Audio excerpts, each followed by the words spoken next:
آغاز میں خبر آپ کو دیں، گلگت بلتستان حکومت کی آئینی مدت مکمل، اسمبلی تحلیل۔ گلگت بلتستان میں تمام وزراء، مشیران اور کوارڈینیٹر ڈی نوٹیفائی۔ نگران حکومت سے متعلق دفعات کے تحت نوٹیفیکیشن جاری۔ جسٹس ریٹائرڈ یار محمد نگران وزیر اعلیٰ گلگت بلتستان مقرر۔ وزیراعظم شہباز شریف نے مشاورت کے بعد تقرری کی منظوری دے دی ہے۔ گلگت بلتستان حکومت کی آئینی مدت جو کہ مکمل ہو چکی ہے، اسی سے متعلق مزید معلومات ہم حاصل کریں گے۔ نمائندہ دنیا نیوز یاسر ملک نے ہمیں جوائن کیا۔ جی یاسر، کیا ڈیٹیلز ہیں؟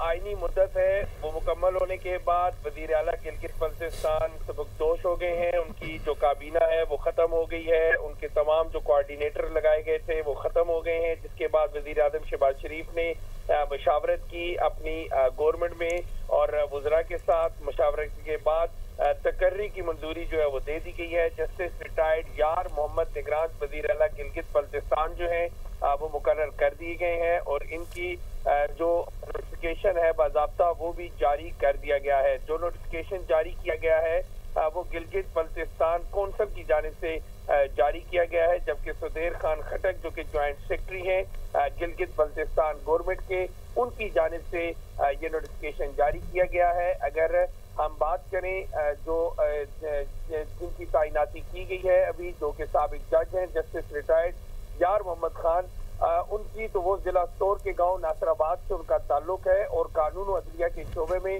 دہائیوں کا تجربہ جو ہے وہ بھی رکھتے ہیں۔ اس کے ساتھ ساتھ جسٹس ریٹائرڈ یار محمد نے کراچی سے LLB کی ڈگری حاصل کرنے کے بعد گلگت بلتستان میں تقریباً 15 سال تک وکالت کی ہے، اور بعد ازاں انہوں نے فیڈرل پبلک سروس کمیشن کے ذریعے سول جج کا امتحان جو ہے وہ بھی پاس کیا ہے۔ اس کے ساتھ ساتھ وہ ڈسٹرکٹ اینڈ سیشن جج، چیف کورٹ کے رجسٹرار، اور بعد ازاں گلگت بلتستان چیف کورٹ کے جج جو ہیں وہ تعینات بھی رہے ہیں۔ اور بطور جج جو ہے وہ چونکہ جب ان کا نام لیا گیا تو بتایا جا رہا تھا کہ بطور جج ان کا کردار جو ہے غیر متنازع اور بڑا پروفیشنل جو ہے وہ رہا ہے۔ ریٹائرمنٹ کے بعد انہوں نے قانونی شعبے میں بھی اپنی خدمات جو ہے ان کو جاری رکھا ہے، اور یہ بھی کہا جا رہا ہے کہ نامزدگی کے بعد جسٹس ریٹائرڈ یار محمد سے توقع کی جا رہی ہے کہ وہ اپنے وسیع جو ان کا عدالتی تجربہ کی بنیاد پر گلگت بلتستان میں ایک شفاف انتخابی عمل ہے اور انتظامی تسلسل کو یقینی بنانے میں اپنا کلیدی کردار جو اس کو ادا کریں گے۔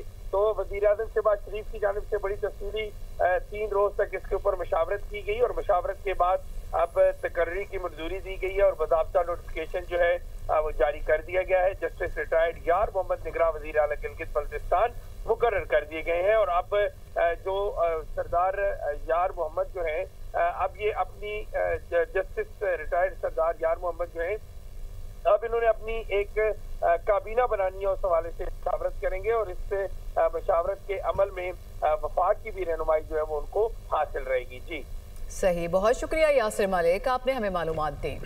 صدر شی جن پنگ کے درمیان گفتگو میں اہم معاہدوں پر اتفاق ہوا ہے۔ یوکرین روس جنگ اور جو مختلف معاملات ہیں، زرعی مسائل سے متعلق بھی گفتگو ہوئی ہے۔ چینی صدر شی جن پنگ سے گفتگو سے متعلق امریکی صدر ڈونلڈ ٹرمپ کا سوشل میڈیا پر یہ بیان سامنے آیا ہے، جس میں انہوں نے کہا کہ ہم نے اپنے عظیم کسانوں کے لیے ایک اچھا اور بہت اہم معاہدہ کیا ہے۔ چین کے ساتھ ہمارا تعلق انتہائی مضبوط ہے۔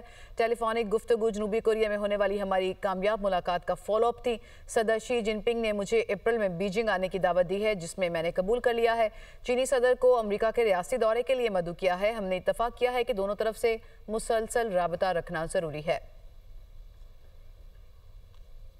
Saudi chief of general staff general Fayyaz bin Hamid Alruwaili کی وزیر اعظم شہباز شریف، فیلڈ مارشل سید عاصم منیر اور chairman joint chiefs of staff committee سے الگ الگ ملاقاتیں، باہمی تعلقات، دفاع، سیکیورٹی اور دہشت گردی کے خلاف تعاون پر بات چیت ہوئی۔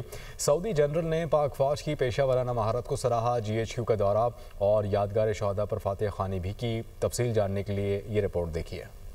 سعودی مسلح افواج کے چیف آف جنرل اسٹاف کی وزیر اعظم شہباز شریف اور فیلڈ مارشل سید عاصم منیر سے ملاقاتیں دفاعی اور سیکیورٹی سمیت تمام شعبوں میں برادرانہ تعلقات کو مضبوط بنانے کے عزم کا اعادہ۔ جنرل فیاض الرویلی نے chairman joint chief of staff committee سے بھی ملاقات کی۔